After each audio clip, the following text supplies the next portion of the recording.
Morning and welcome back to Home Renovation Experts. Steve back here again on the kitchen rip out. So most of the rip out has now been achieved. It's looking very nice. My job this morning is going to be shifting this and this, because now it's in the middle of the floor as a radiator. We want it over there. Not exactly over there where we want it quite yet. The client needs to decide if it's going to be left and right, but that doesn't stop me. I can get these pipes buried in, get up over that side ready. So, how do you isolate this? How do you cap it all off and do what you need to do and make reconnections? I will show you. So, obviously it's isolated in a second, there's a little cover cap on anyway, but when it's on zero, basically it should be locked off. But when you do drop radiators, always put one of these on, just to be on the safe side, because the pin can click out randomly and you end up flooding. So don't just assume that when it's in zero, it's definitely switched off. Always cover your arse, put it on there. This one, I'm really lucky, you didn't have to do that because they have to extend the pipe back at some point. They put in a beautiful little isolator for me. It's very, very kind of them. Sorry if I sniff a lot, it's hay fever season, so yeah, I'm struggling with that.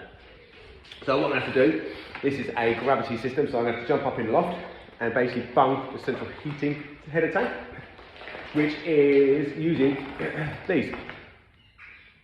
Okay, but I'll get up in the loft and I'll show you.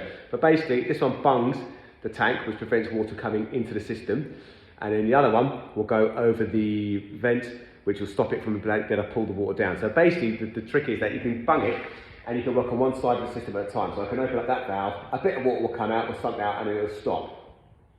I can't open that one at the same time. Think of it like a straw. If you've got a straw in liquid, you suck it up to the top, you put your thumb over the top, you can pick it up, lift it out, and the water will stay. If I open up the other end, the water will flood out. So exactly the same.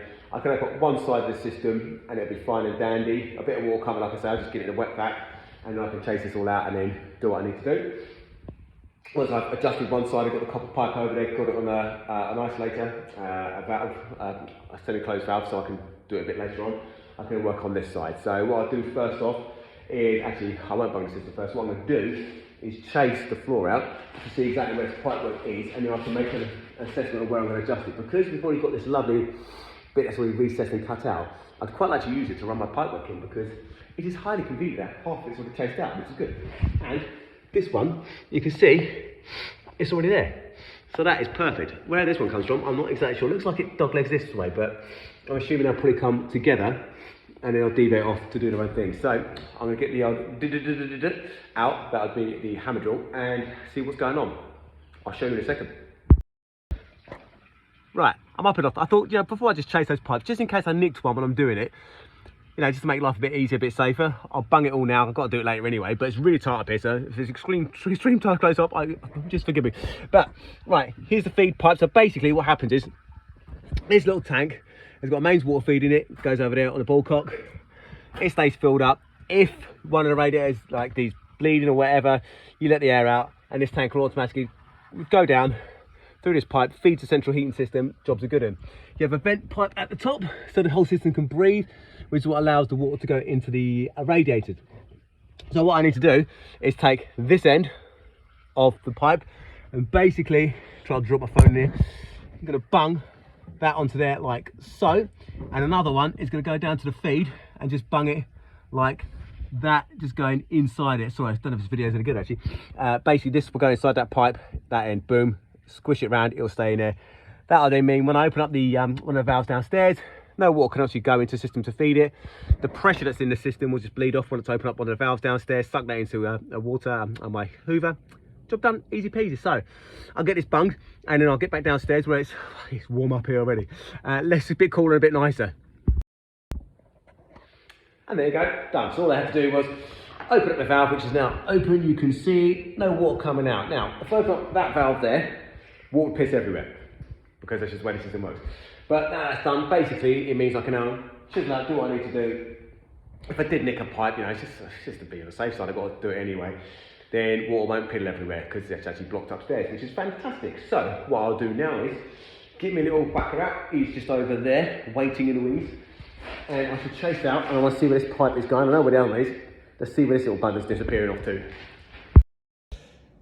So you can see all I'm doing is like literally using this just to chisel a teeny tiny bit out at a time. A bit like time tube, like the other day, and then just sweeping out so I can see it, and just exposing the pipe as I go, because I don't want to dig out too deep and end up hitting it. So I can now see, it looks like it's going that direction. So literally just a little bit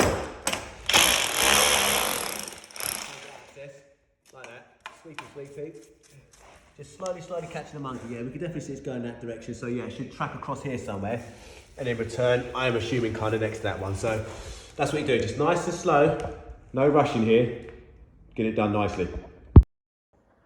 Right, so a bit more of it is sorted, so there we go. It comes across there, into there, and then apparently tees off to the left to another radiator, which doesn't seem to exist. So I don't know in the past, it's possible there's a radiator over on that wall. So whether that's being cut and jointed underneath this unit, underfloor, I don't know. I'll have a look in a minute, see if I can see the evidence of that. But yeah, but basically we now have a bit more access, so I'll dig a bit more around so I can get like access to it properly, and I can start thinking about how I'm going to plan it and how I'm going to run my pipe work. But see, all chased out just gingerly, just gently. It doesn't take long, and that's it, no pipes damaged, which is lovely. Right, so what is now going to have to happen is, obviously this one, I can independently cut, I can run my new length, which is fine and dandy because there's only one end open. But because I need to chop into this T here, that means I'll have two open ends. If I do a chop, that end's open, all the water's going to piss everywhere. So I need to actually now drain down the system. Fine and dandy. So I haven't got any like, hose pipe, which normally I just connect on, run it outside, and then just let it drain off. I haven't got any hose pipe, but I have got the lovely copper pipe that I bought earlier. So I just made a bit of a bodge system just to kind of get it open. So what I'm going to do is, that'll now drain out there, go back up in the loft, unbung the system, open up my lovely little valve there, it's coming very handy that, and that'll allow that to drain off the entire system there. So then once I kind of made my connections, bits and pieces, and I just have to like refill the system and just like drain the radiators, bleed them off again. So yeah, but it's just one of those things. Here we go, I should get that started, and then to go to Screwfix to pick up two more bits, a T-bit and a 135-degree bend, ready to go. So they are now draining. So all I did upstairs in the loft was I just undone the vent, because that's my two ends open. I didn't undo obviously the actual feed to the system because that'd be stupid. So that vent is now done, that else is going to bleed out there, and now I'll go to shops. By the time I come back, the system should be bled, and that'll be it, done and dusted.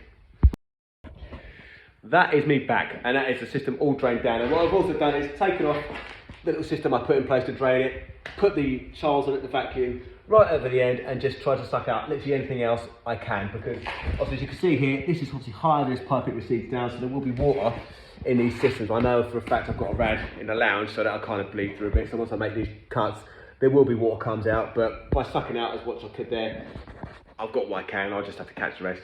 So I've got my bits, so basically, T-section, which is essentially go over there like so, and then once that's buried in the ground, you'll have a 35mm. So basically it's going to do something like this, okay? And it'll come across the top beautifully. This is my straight coupler joint. So basically, because these pipes are static and all like completely buried in, I can't move them anywhere, so I can't separate them to get the joints on. So this, you literally slide it all the way over, get the pipe on, and then just slide it across and make the connection. So in order to give me plenty of space to do that, I'm now going to chase out in this direction, over this way somewhere, get all this up, plenty of space to work in, to make my connections and get this going. So yeah, here we go, time to get noisy again. Right, so about to make the first incision as it were, but what I've done is I've pre-made up my joint. So there you go, you can see that is what it is. So I've marked up on my pipe, so I'm going to cut there and there, and what it's going to do is allow me to slide this over that joint, because it'll go down to nearly the thread on that back bit. So it'll go down to about there, and then I can just pull it across, click, secured in place, done. I'm using these Tektite fitters, which are bloody brilliant for this kind of stuff. Really cool, because unlike speed fit where you kind of, you know, you push it on and stuff, which is fine and dandy, but then you have to put a collet on it to make sure it doesn't get pinned back when you kind of like close the floor up and stuff, whereas these you don't need to worry about that because there's no access to it. So yeah, it's beautiful. So I'm going to get this cut, get the first one in, see how much water comes out. Well, bugger me sideways, did not expect that. So I'm just chasing that a bit further backwards because I want to kind of get a bit of excess to get onto a nicer, cleaner bit of pipe, because some of it's a bit limescale. And look at this.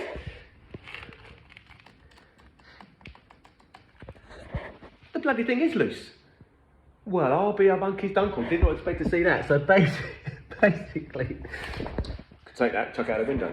Because all I need to do now is basically put a 90 on it. Well, no, to be fair, well, I still will use this 35-degree thing, but I mean, I've set it up now.